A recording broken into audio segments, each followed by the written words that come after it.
paz do Senhor, professores. Graças a Deus estamos mais uma vez aqui para estudarmos mais uma lição. A lição de número 7 dessa vez será ministrada no dia 16 de agosto de 2026 e tem por título O Fim da Liderança de Gideão e o Governo de Abimeleque. E hoje eu, a professora Rose e o professor Lenilson iremos comentar essa lição. E antes de mais nada, nós iremos iniciar fazendo uma oração para que o Senhor nos guie neste estudo. Vamos orar então.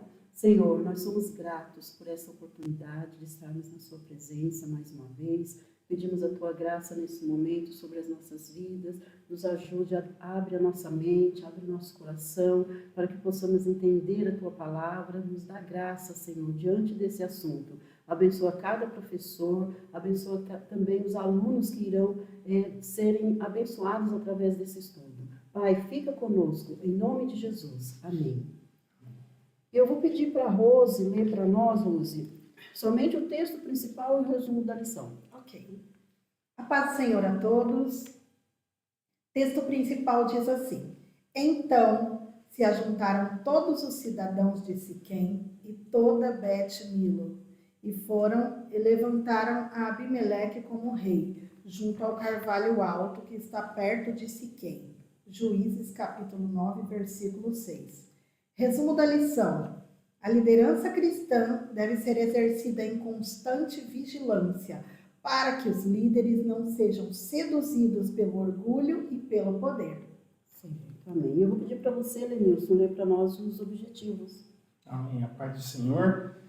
Querido professor, os objetivos dessa aula é identificar as falhas na liderança de Gideão, apresentar o perfil de Abimeleque, um líder desprovido de chamado divino, refletir sobre a parábola de Jotão e compreender o fim trágico de Abimeleque.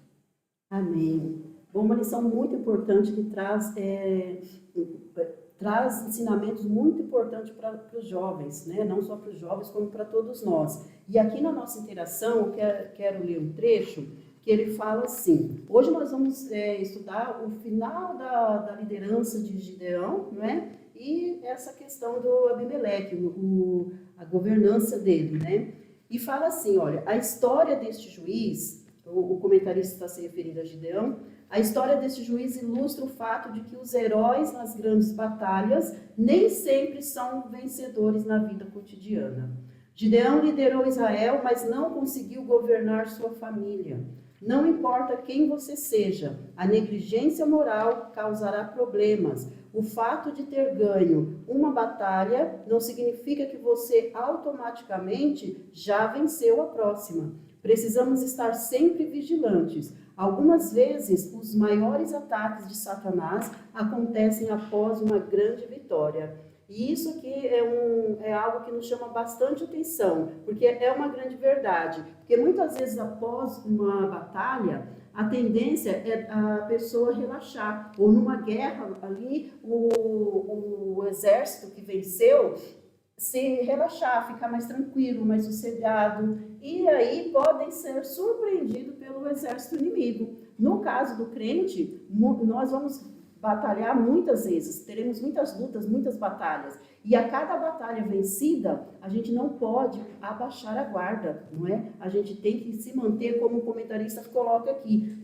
se manter vigilantes. Porque, como ele fala, o fato de ter vencido uma batalha não significa que você vencerá a próxima. Só venceremos se permanecermos na mesma intenção, firmes no Senhor, confiando no Senhor, aí sim. Mas nós veremos aqui na vida de Gideão que ele, apesar de toda a insegurança, de todas as dificuldades ali que ele teve em aceitar o seu chamado, ele começou bem, porque ele foi seguindo as orientações do Senhor, não é? Mas depois ele começou a se perder. E nós vamos ver nessa lição o que aconteceu realmente no final da sua liderança. E em relação a Abimeleque, o comentarista também coloca assim, que no finalzinho aqui da interação, aconselho-os a guardarem o coração do orgulho e da busca desenfreada por reconhecimento, que foi isso que Abimeleque fez, né? Ele, além de ser orgulhoso, ele foi ambicioso, ele queria o reconhecimento, ele queria o prêmio de maneira muito fácil, não é? E ele também acabou se perdendo nisso tudo. Então, são assuntos muito importantes que vai trazer grandes recompensas, grande ensinamento para os jovens, né? Vocês querem colocar alguma coisa aqui na interação ou na orientação pedagógica? Nenhuma. Certo. Então, nós vamos já para o nosso primeiro ponto, quando falaremos sobre as falhas na liderança de Gideão. O primeiro subtópico, ele fala sobre divergências internas e vingança. E aqui nesse ponto, nós vamos ver algo assim interessante até. Porque é o ser humano sendo ser humano. As queixas, as reclamações, não é? Porque teve um grupo que se queixou, teve um grupo que reclamou. Por que você não me levou, Gideão? Por que você não nos chamou para a batalha? E teve um grupo que não quis ajudar, não é? Então, assim, fica difícil, né, desse jeito, porque o líder já não era muito assim, né? Não tinha aquelas qualidades muito boas. E os liderados ainda não ajudaram aqui nesse caso, gente. E isso acontece, infelizmente, acontece nos dias de hoje. Professor, questione os seus alunos. Pergunte para eles que grupo que eles estão fazendo parte. Eles fazem parte daquele grupo que reclama ou eles fazem parte daquele grupo que não quer ajudar? Porque isso acontece, infelizmente, ainda hoje. Há sempre aqueles que vai ter uma reclamação. Ah, por que você fez isso? Por que não falou antes? Por que não é? Por que não fez dessa forma? E tem aqueles que não querem de maneira nenhuma ajudar, nunca estende a mão, nunca está pronto, nunca está disponível. E o líder fica ali naquele impasse, ele está no meio ali. Mas nós precisamos ser ou fazer parte do grupo dos 300, né, Rose? Sim. A gente precisa fazer parte do grupo dos 300, que é aqueles... Por quê? O grupo dos 300 foi o que Deus escolheu, né, Denilson? Sim. Deus selecionou 300, né, fez uma prova ali, e aqueles 300 foram selecionados por Deus. Então, vamos orientar nossos alunos, né, porque nós vemos que Gideão, ele acabou fazendo algo aqui, sem a permissão do Senhor, por causa dessas divergências internas. Ele ficou, não sei se eu posso dizer que ele ficou irritado com a ação do povo de Sucote, né, e Penuel, e acabou fazendo algo por vingança, algo que não era do agrado do Senhor, né? Só tem um ponto mesmo, né, Imagina, que esse aqui é um contexto histórico que começa lá em Israel. Sim. Essa questão da tribo de Efraim que a irmã está comentando, hein, professor, só para que tenha consciência, se você pesquisar em alguns comentaristas bíblicos, que aqui começa a rivalidade, aqui já mostra a desunião das tribos de Israel. Então, essa questão da tribo de Efraim, como a irmã Edna trouxe, traz essa questão de que as próprias tribos não estavam unidas, mesmo com juízes como Gideão governando ali, trazendo ali o jugo para o povo. E isso que a irmã trouxe também é um ponto relevante, porque o ciúme, né, que a tribo de Efraim, nesse caso, teve por não ir nessa batalha. Eu trouxe uma frase aqui, que é muito importante, que é o seguinte: as histórias externas, que os jovens muitas vezes têm, podem mascarar as vulnerabilidades internas e abrir espaços para alguns declínios espirituais. Então, o que acontece? Quando Gideão ele teve aquela vitória externa, ele abriu a vulnerabilidade dele interna, que a gente comentou na aula passada, que é a questão daquele problema dele familiar. E essa falta dele de se posicionar como líder de Israel, como um homem de Deus, trouxe essa vulnerabilidade. Outro ponto também que a gente poderia comentar é que aqui ele já estava sendo seduzido pelo legado da dinastia. Ou seja, a gente vai comentar isso nos próximos tópicos, mas essa transferência indevida da glória de Deus. Sim, exatamente. Então, vamos deixar claro, né, essa questão na nossa sala e para os jovens tomarem cuidado com essa questão de vingança, né, que isso às vezes pode aflorar muito na juventude, porque os jovens estão aí com toda a energia e às vezes tem sempre aquele que não quer, aquela velha frase, né, levar desaforo para casa, não é? Algo muito que acontece muito com os jovens por falta talvez de maturidade, né, e acaba indo por esse caminho da vingança. E isso não é aconselhável, porque a palavra do Senhor diz que a vingança pertence a Ele. né? Não a nenhum de nós fazer algo por vingança, porque foi a forma como Gideão agiu aqui. Acredito que nesse primeiro ponto é apenas isso que eu quero colocar, e a gente vai continuar porque teve mais falhas, né? O Denilson vai comentar o segundo ponto, porque as falhas continuaram na vida de Gideão, né, Denilson? Exatamente. Ele começa aqui, irmãos, a trazer uma questão muito perigosa, né, se a gente pode comentar assim. E de fato né?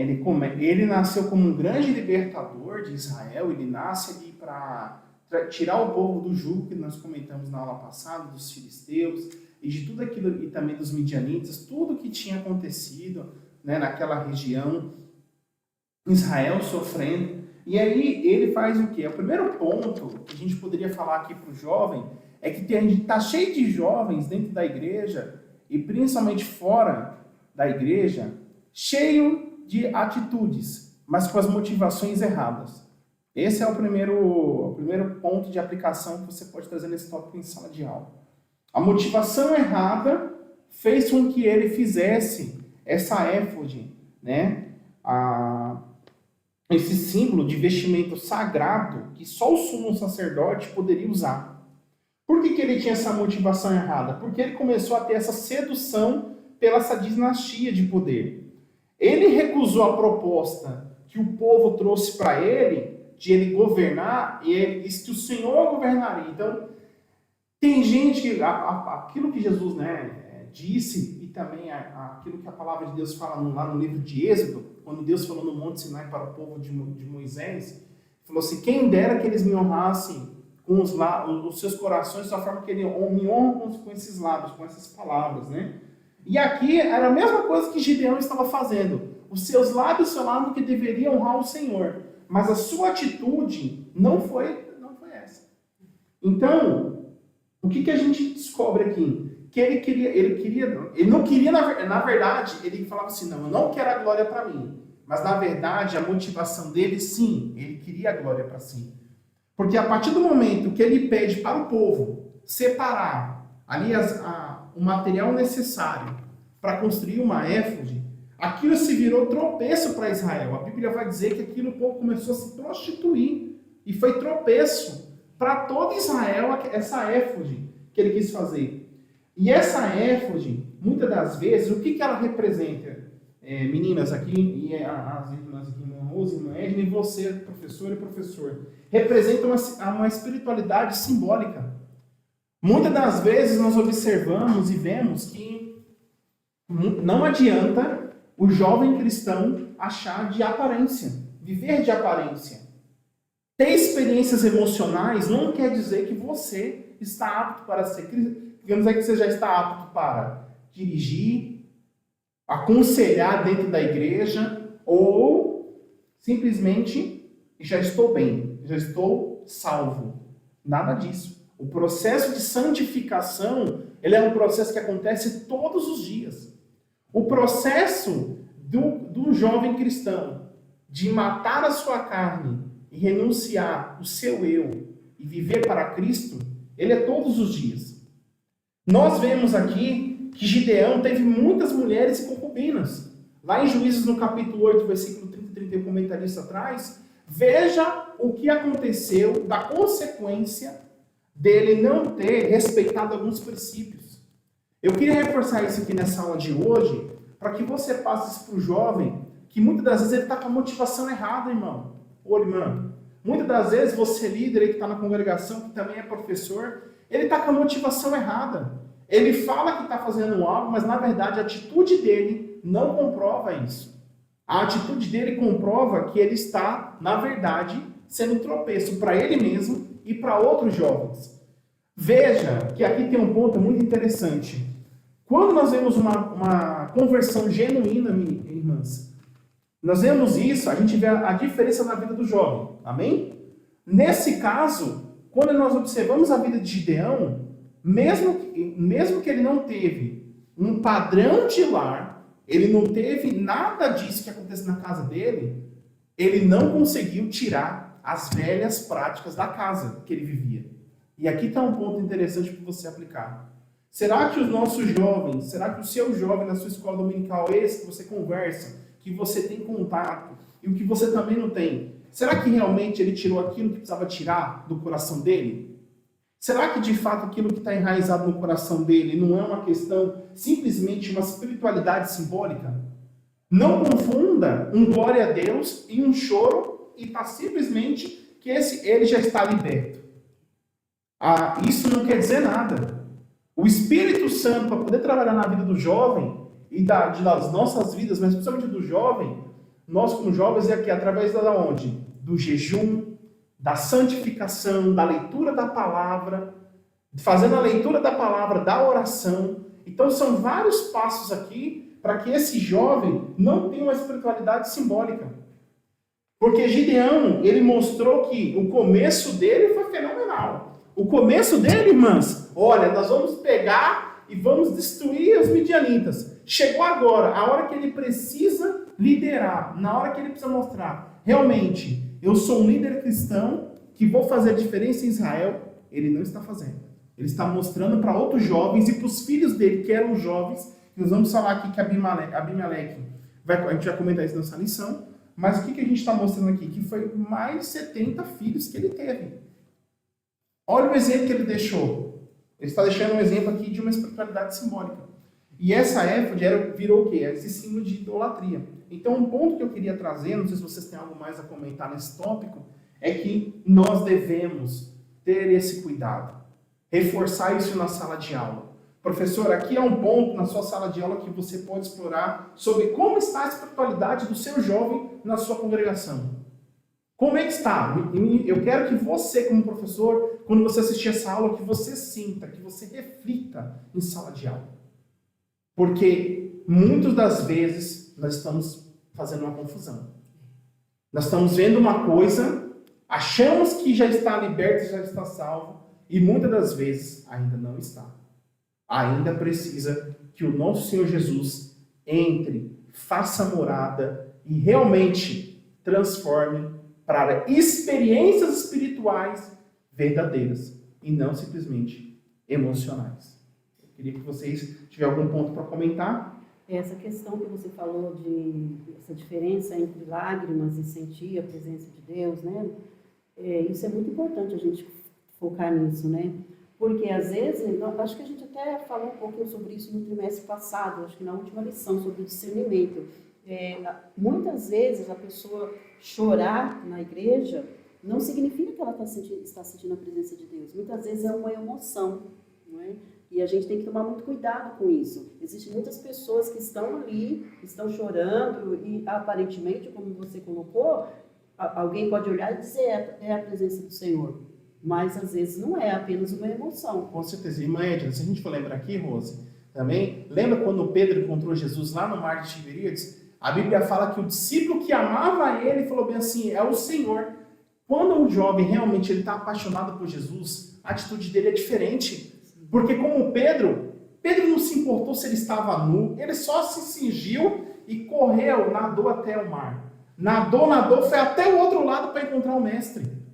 Se nós queremos isso sim é uma espiritualidade. Porque Pedro sentiu na pele, eu neguei ao Senhor, eu preciso me consertar. E como é que eu vou me consertar?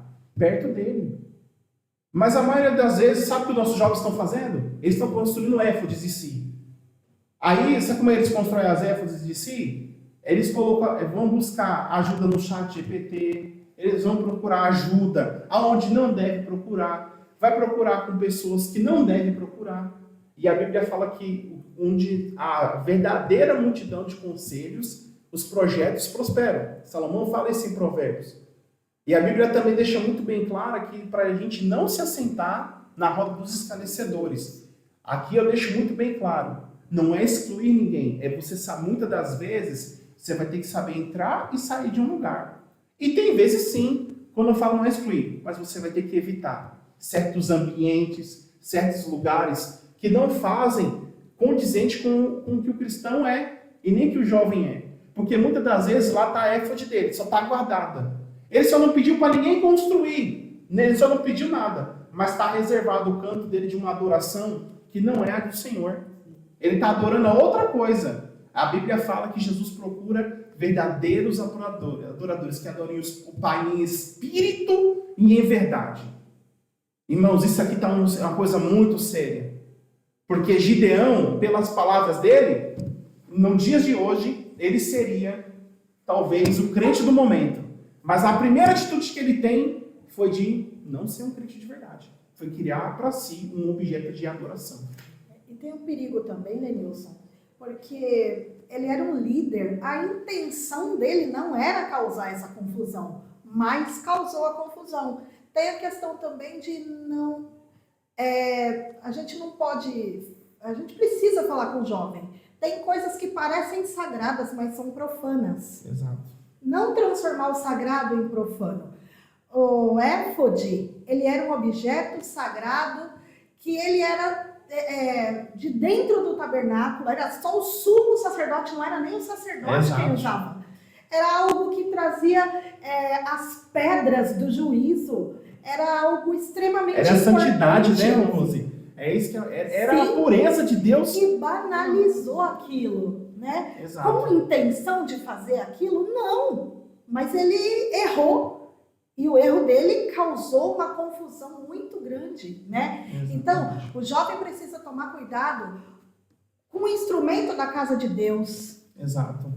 Com os utensílios da casa de Deus. A voz dele. Com a voz, exatamente. O jovem, ele tem tudo para que dê certo, né? Exato. Mas por confusões, sem as intenções, acaba entregando isso como profano. Então é preciso falar isso para os jovens, né?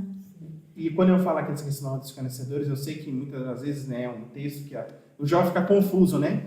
Então quer dizer que aquela pessoa lá fora... Eu peço muito cuidado, porque às vezes você é o exemplo para aquele jovem que está lá fora. Às vezes o jovem que está lá fora, ele está só te observando. No dia que você menos esperar, ele vai querer... Cara, eu quero conhecer a sua igreja. Ô fulano, eu quero conhecer a sua igreja. Ô fulano, eu quero ir lá conhecer a sua igreja. Eu vejo pela sua atitude. Às vezes a nossa maior pregação, o nosso maior testemunho, às vezes são as nossas atitudes. E com certeza aqui está o exemplo de Gideão. E ainda falando nessa questão da profanação, né, como vocês trouxeram, hoje nós temos um perigo muito grande, porque os hinos, né, você falou da voz, dos instrumentos, mas a gente também precisa falar dos hinos. Sim. Porque muitos hinos hoje estão sendo produzidos por inteligência artificial. Onde que está a inspiração divina nesses hinos, Luz? Eu acredito que deva ser muito difícil para você, que você é regente, né? E precisa ter todo esse cuidado. Muitas vezes o jovem, às vezes não está nem na roda dos escarnecedores, está sozinho no seu quarto com a inteligência artificial. Está ouvindo um hino que foi produzido pela inteligência artificial, que não tem uma inspiração divina, e isso se torna profano, não é? Mas tem essa espiritualidade simbólica que você falou, e é uma aparência. Imagina, eles vão falar assim, vamos usar a IA para o bem. Então, use a IA para aquilo que de fato é benéfico. Exato. Agora, aquilo que é de Deus, igual os irmãos estão falando assim, não toca. Não toca. Aquilo que é de Deus, aquilo que Deus inspirou, não toca. Não adianta, a gente não vai conseguir misturar isso. O que é santo, igual a Rose falou, vai continuar sendo santo. Mas a Bíblia diz, né, Rose, nos últimos dias, as pessoas queriam, muitas vezes a Bíblia fala, que queriam transformar o santo no profano, e o profano no santo. Então, e a gente, como a gente está nos últimos dias da igreja, é a realidade atual. Então, orientar os jovens, é a questão da vigilância que o comentarista colocou no começo, a ser vigilantes em todo o tempo, né, para que eles possam perceber isso. E o nosso terceiro subtópico fala sobre os perigos da liderança, né, Rose? Sim. Gideão, como líder, ele foi um grande líder, isso é fato, né? As vitórias dadas por Deus, Deus usou Gideão, ele não foi separado por qualquer um, ele foi separado por Deus. E ele era um grande líder. Mas no meio da caminhada, é aquele negócio, Edna, que a gente viu aqui, na interação que você leu. Não importa quem você seja, negligência moral causará problemas. O fato de ter ganho uma batalha não significa automaticamente que você vai vencer a próxima. Sim. A vigilância para todo cristão é constante, é do início ao fim, é desde o dia da conversão até o dia do arrebatamento, né? Com certeza. E o que acontece? Aqui é bem claro, eu só vou falar rapidinho, mas tem uns perigos para o líder que são orgulho, centralização de poder, negligência espiritual, né? A Bíblia mostra muitos líderes, a Bíblia mostra as ascensões desses líderes, mas a Bíblia nunca deixou de mostrar as falhas e as quedas desses líderes. Justamente para nos dar o exemplo também, né? Nós temos Davi como um grande líder, foi o maior rei que Israel já teve, e ele teve falhas, assim como outros homens também tiveram. Então, o ponto principal aqui é priorizar a constante vigilância. Tomar cuidado para não ser seduzido, né, Edna? Não ser seduzido pelo orgulho, pela popularidade, pelos likes. Tem tantas coisas. Reconhecimento popular, desejo de lucrar com aquilo que é sagrado. Então, o líder ele precisa tomar cuidado com tudo isso. E aí a gente só faz uma pergunta, né? Quem é líder? Quem é o líder? É só o pastor? Não. Líder é o professor da escola dominical, líder é o aluno que lidera em um grupo na faculdade, o líder é o pai em casa, é a mãe em casa, é o irmão mais velho. O líder ele pode ser muita gente. Então, nós estamos na posição de liderança. Você, professor, é um líder, né? Então, quais os cuidados que nós devemos tomar? O comentarista aqui, ele fala constante vigilância, né? Constante vigilância. E um ponto, né, Rosinha, assim, só funciona se eu estiver presente. Só funciona. Se você cria estruturas que dependem de você como ser humano, e aqui tem um ponto que eu queria reforçar, se você cria estruturas para que não tenha dependência divina, mas que tenha dependência humana, é aquilo que a Rose comentou aqui. Nós estamos aqui, na verdade, você está criando a glória para si. E aí você está sendo seduzido pelo poder. Então, nós devemos criar estruturas que dependam de Deus. Porque um planta, o outro vai lá, rega a terra, o outro vai lá, a Bíblia fala, joga aguinha naquela flor, naquela seara, mas é importante todos trabalharem nessa grande seara. Alguém vai colher o fruto, e o fruto é dele, é do Criador. Mas a gente não pode deixar aqui de não comentar que, às vezes, algumas atitudes nós devemos tomar cuidado. Satanás, hoje em dia, ele não precisa tirar um crente da igreja. Ele só precisa seduzir com poder. Lembra? Subirei e serei semelhante ao Altíssimo. Ele nunca falou que iria tomar um lugar, ele queria ser a sua semelhança. A semelhança que ele queria ser é o que ele busca de poder. Veja que é o mesmo instinto que Satanás, lá atrás, lá quando ele caiu, que Jesus fala, e também vai ser o mesmo sentimento que ele quer provocar no ser humano. Certo. Quer falar mais alguma coisa? Não. Então, assim, a gente finaliza a vida de Gideão aqui, não é? Mas o que nós aprendemos, além de tudo isso, né, que foi falado, que nós devemos começar bem. A ideia é começar bem e terminar bem. Se começar com fraqueza, se começar com dúvidas, não vamos terminar mal. Vamos seguir em frente e sempre melhorando. A ideia é sempre melhorar. A Bíblia fala, nos aconselha que nós devemos melhorar os nossos caminhos. Nem sempre vai acontecer da gente começar bem, né, Lenilson? Com certeza. Pode ter dúvidas, fraquezas, até porque somos seres humanos, fragilidades, mas a ideia é que se isso acontecer, a gente termine bem. Não aconteça como o Gideão, que começou razoavelmente bem, mas ele acabou se perdendo e indo para algo que Deus abominava, que era a questão da idolatria. E aí a Bíblia fala o quê? Por isso que eu amo o livro de Eclesiastes, porque assim, ó, é melhor o fim de todas as coisas. Que assim, a questão a Bíblia deixa muito bem claro. Sim. Que às vezes não é começar bem só, aqui está um exemplo bem enfático, né, sobre esse texto. Como a irmã falou, a gente tem que melhorar, mas o melhor é o fim de todas as coisas, como Salomão fala. Então é melhor só você terminar crente bem no fim, mas não busque só não lá no fim. Continue crente a vida inteira, buscando ao Senhor, para que você impacte e transforme vidas. Amém. Bom, e agora nós vamos falar sobre Abimeleque, que foi um filho de Gideão. Nós vimos na lição anterior, no ponto anterior, que a estrutura familiar da casa de Gideão não era estava desordenada, não é? Foram muitos filhos, como o Lenilson colocou, foram muitas mulheres, e isso acabou, Gideão não soube administrar tudo isso, né? Aí já foi um erro, porque a gente tem que pensar também que às vezes não, sempre, né? O líder, ele não vai prejudicar só a ele. Quando um líder cai, muitos liderados acabam caindo junto com ele. E o exemplo que se deixa, não é? Por essa estrutura desordenada, essa estrutura da família desordenada, toda bagunçada, acabou gerando filhos que não seguiam a vontade do Senhor, e um deles foi Abimeleque. Abimeleque, a gente traz essa questão que o Lenilson acabou de falar um pouquinho, do poder, de querer algo que estava longe dele, longe do seu alcance, né? O primeiro subtópico aqui diz que ele era um homem ambicioso. E quando nós falamos de ambição, a gente sabe que a ambição, até um certo ponto, ela é necessária.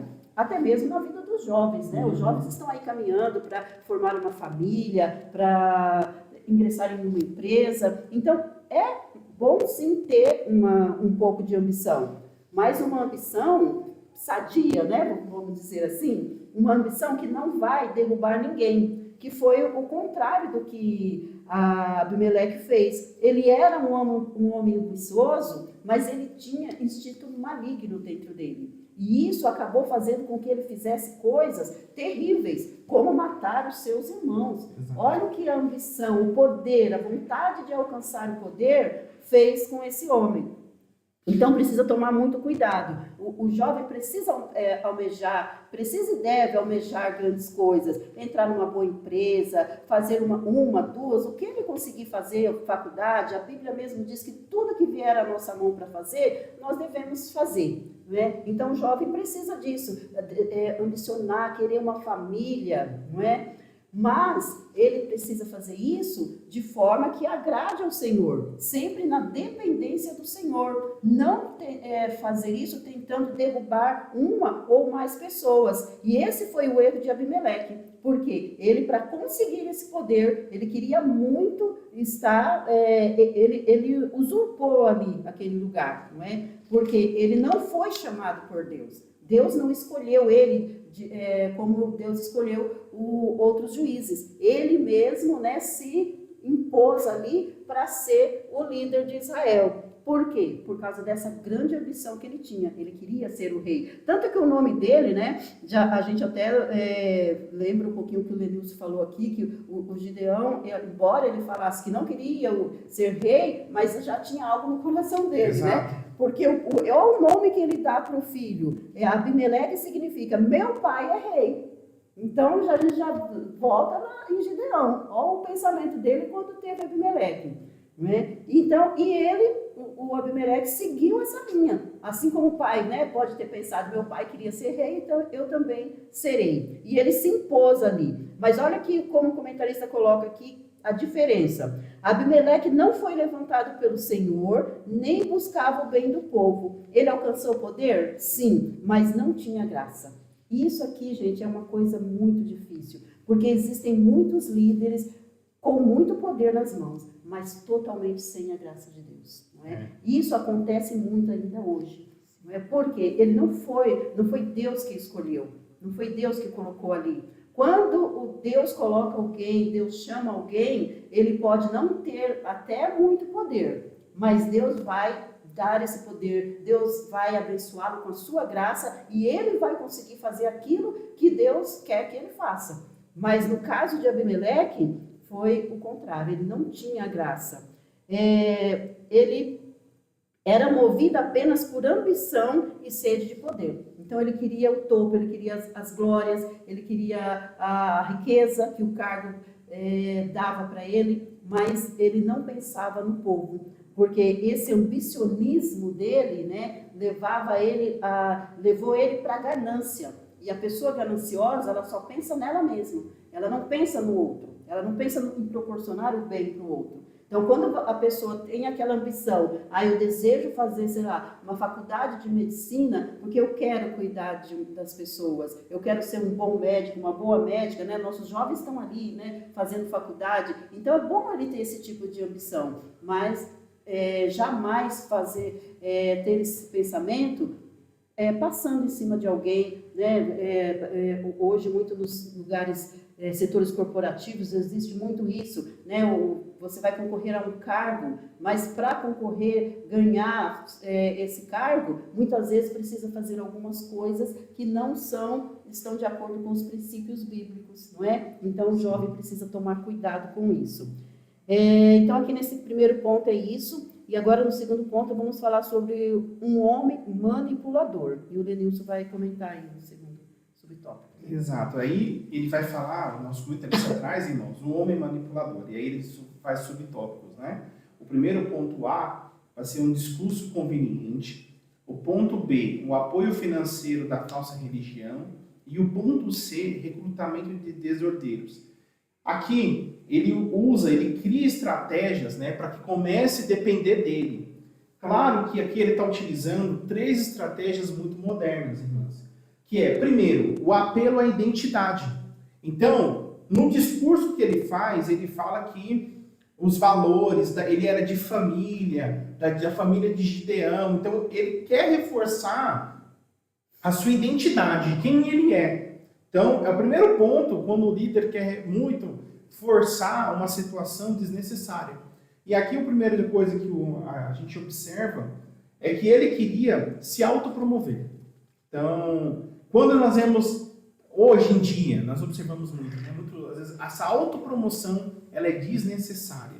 O ponto B aqui, que é a questão, seria o quê? Uma simplificação populista, e também no ponto C aqui, que é o financiamento ilícito.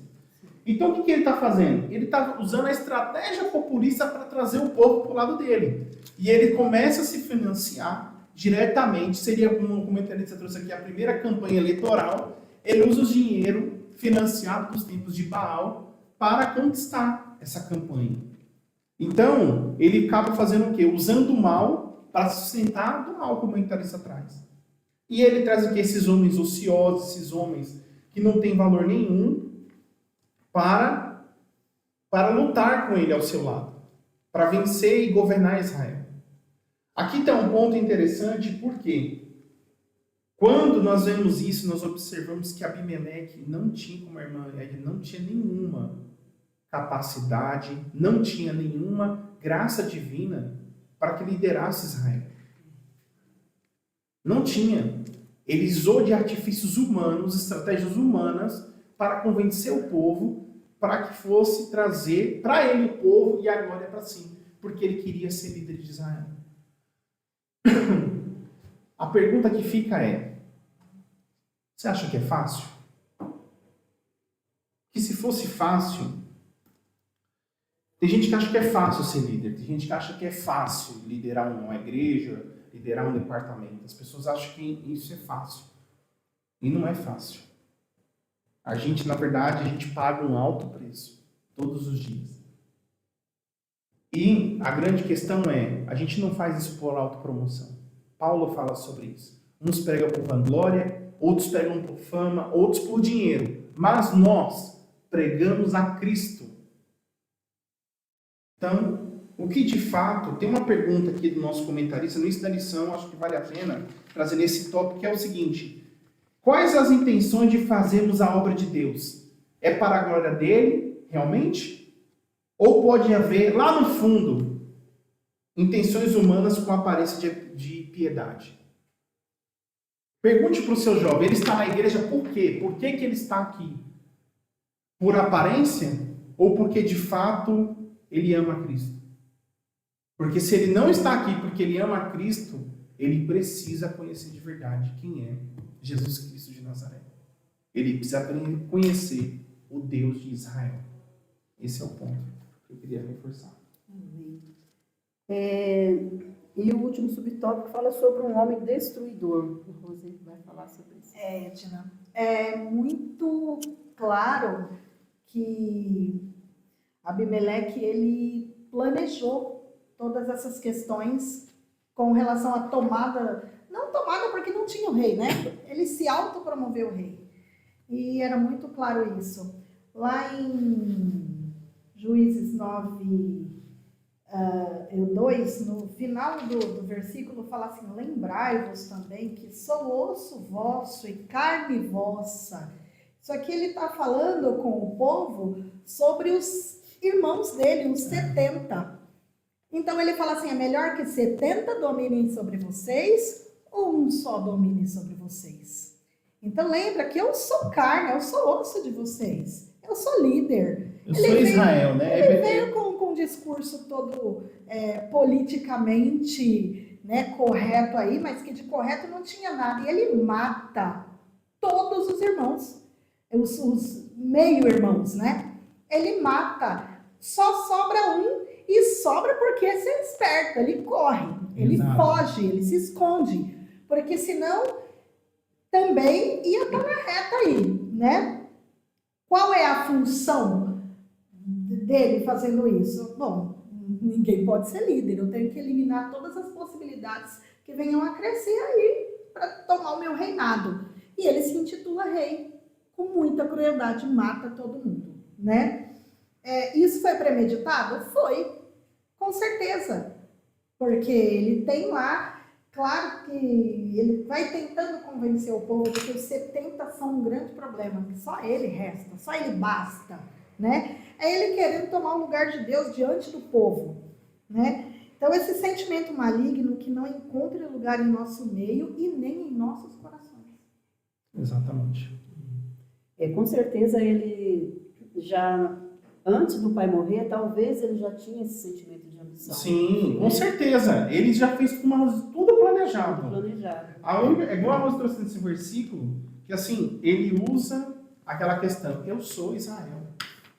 Eu sou também sou também de tribo, sou também escolhido por Deus, eu também sou uma nação que tem direito à terra prometida. O discurso dele estava totalmente preparado, mais que ele queria, na verdade, eliminar a concorrência. Ele tinha dentro de si essa questão que meu pai era rei, então eu mereço ser rei. E aí é muita questão que o jovem cai, né? Eu mereço. Mas eu mereço por quê? Às vezes não é essa questão, a gente tem essa questão, eu mereço, mas mereço da onde? Eu mereço da onde que você merece? Fala pra mim onde você merece. Porque muitas das vezes a gente não merece. A graça é isso. A graça é aquilo que eu não merecia, mas eu recebo. Eu merecia o quê? Eu merecia não ir para o céu, eu não merecia estar aqui, mas Ele, pelo seu amor, nos escolheu, nos salvou na cruz do Calvário, por mim e por você, que a gente estivesse aqui. Tudo pela graça, né? Bom, o nosso último ponto, aí nós vamos falar sobre a parábola de Jotão e o fim de Abimeleque. O Jotão era o irmão mais novo, né? Conforme você falou, né, Rose? Que ele fugiu, conseguiu escapar. Conseguiu escapar da matança. E aqui Abimeleque se torna rei ali em Israel, embora ainda não tivesse o regime da monarquia, não é? Mas como o comentarista coloca aqui, o povo já queria aquilo. Porque ele teve ajuda também. Ele se impõe, mas ele teve ajuda de alguém. Porque também. o povo estava contaminado com a Baal, Astarote, todos os deuses. Então o povo via que nas outras nações já tinha rei e Israel não tinha. Exatamente. O Mertz surgia esse sentimento já em Israel. E é interessante que ele coloca nesse primeiro ponto, que ele fala assim sobre o povo. Essa ação mostrava o desejo do povo, fora da orientação divina de ter um rei. Então o povo mesmo toma aquela decisão e faz de Abimeleque o rei. E essa frase eu achei importante. Essa ação mostrava o desejo do povo, fora da orientação divina de ter um rei. Não é? Então, as ações do povo já mostravam aquilo que eles queriam. As ações mostravam que estava dentro do coração. E isso é importante a gente levar na nossa sala. Perguntar para os nossos alunos o que as suas ações estão mostrando. O que as pessoas estão olhando, vendo tudo aquilo que os jovens fazem, que os cristãos no geral, né? E o que essas ações estão mostrando? Porque as ações do povo mostraram o que eles tinham dentro do coração, que era esse desejo de ter um rei. Quando nós falamos dessa parábola de Jotão, Jotão ele faz uma parábola falando de todas as árvores ali, né? Ele cita, né, na verdade, a oliveira, a figueira e a videira, convidando elas para que elas reinassem, não é? Só que essas árvores, elas não querem. Por quê? De acordo com o comentarista coloca, elas preferem continuar produzindo seus frutos, porque elas teriam que deixar aquilo para se tornar rei e tal, né? Na parábola, né? Mas elas querem continuar dando seu fruto. Duas coisas o comentarista traz aqui que é muito importante. Essa questão mesmo, né, de dar o fruto, de ser um líder que ajuda, que está pensando no bem, né, dos liderados, mas também, outra coisa, é o perigo da omissão, não é? Então, essas árvores, está querendo dizer o quê? Que elas não estão seduzidas pelo poder, elas querem produzir para que alguém se alimente dos seus frutos. São os líderes que estão preocupados com aqueles que estão na sua responsabilidade, querem cuidar, querem proteger aqueles que estão sob a sua responsabilidade, sob a sua liderança. Mas também tem o perigo da omissão, porque quando eu digo eu não vou me envolver, eu não quero, porque eu prefiro fazer isso aqui, também corremos esse perigo, não é? E existem situações que é necessário se posicionar. Existem situações que é necessário dizer, não pode, vai ter que ser dessa forma, não é? Então aqui precisa ter, eu acredito que um jogo de cintura, né, do líder no caso, de querer estar ali para ajudar, mas também vai ter um momento dele se posicionar. Não pode se abster totalmente de impor, de se posicionar, que isso também é muito importante. O espinheiro representava Abimeleque, né? Que é como o nome já diz, um espinheiro. Imagine você se encostar num espinheiro, né? É algo que trazia dor, que machucava, né? E foi isso que Abimeleque, as ações de Abimeleque demonstrou. Ele fez aquilo, ele matou seus irmãos. Então só trouxe o quê? Sofrimento.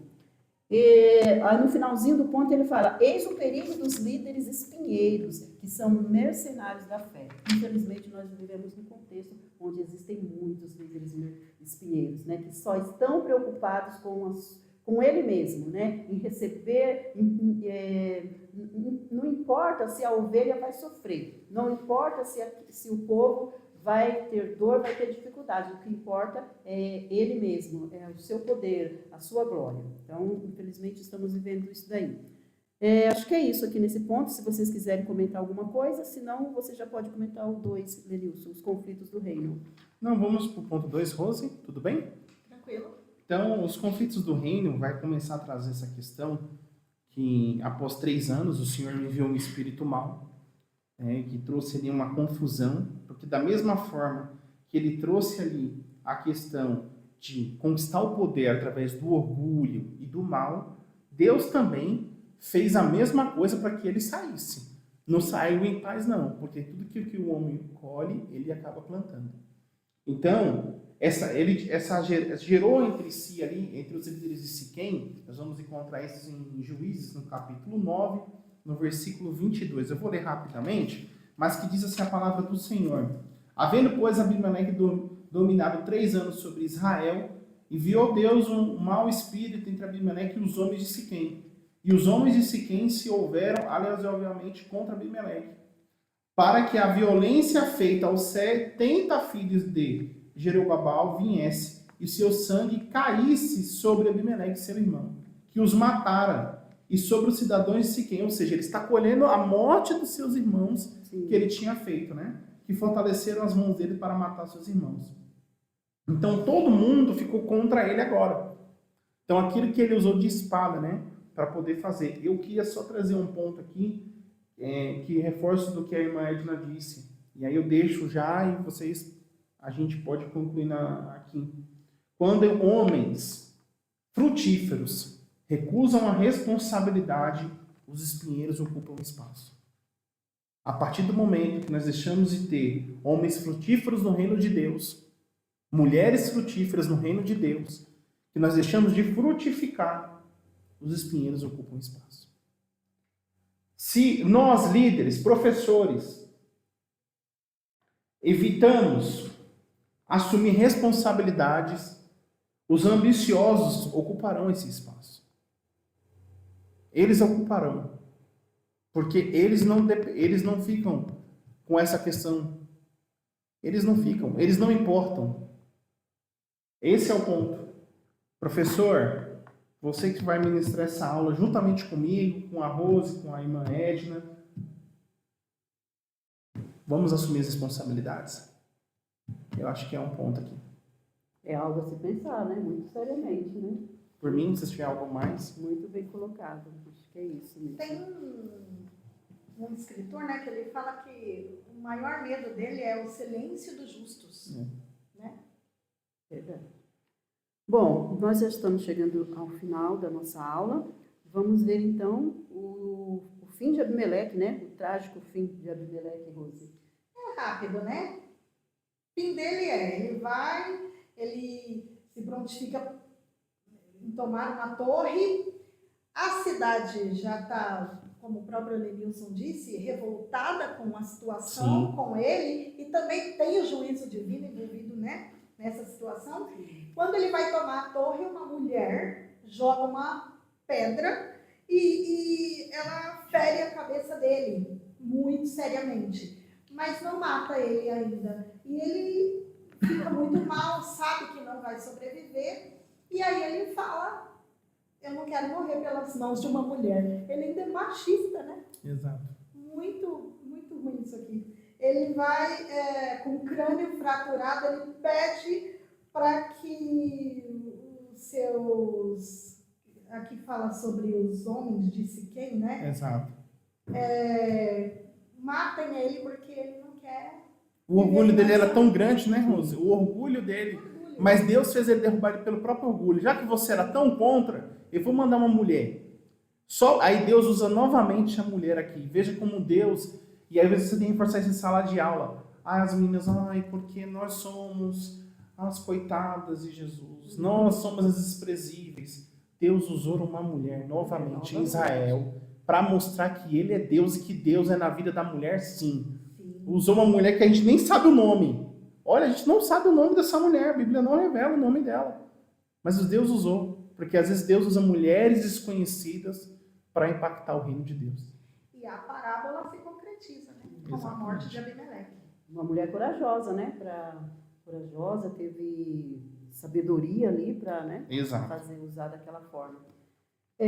Bom, nós chegamos ao final. Professor, se vocês quiserem falar alguma coisa mais, Imagina. Ponto da lição. Uma lição maravilhosa. Muito boa, né? Eu vou finalizar, então, com a segunda parte do subsídio 3, que eu acho que a gente pode aplicar isso na nossa vida como professor. Olha só. Jotão contou a história das árvores no intuito de ajudar as pessoas a estabelecerem as prioridades. Ele não queria que elas escolhessem um líder sem caráter. Ao ocuparmos posições de liderança, devemos examinar os nossos motivos. Será que buscamos apenas reconhecimento, prestígio ou poder? Nesta parábola, as boas árvores escolhem ser produtivas e prover benefícios às pessoas. Assegure-se de que estas sejam as suas prioridades ao aspirar à liderança. Serve para nós que já estamos numa posição de liderança, como a Rose colocou, como professor, somos líderes na nossa sala, mas também para os alunos que aspiram a uma liderança. Então, professor, que Deus abençoe sua vida, que Deus abençoe sua aula, que continue usando você, te dando graça e força para que você possa desempenhar essa missão tão importante. Em nome de Jesus. Amém. Amém.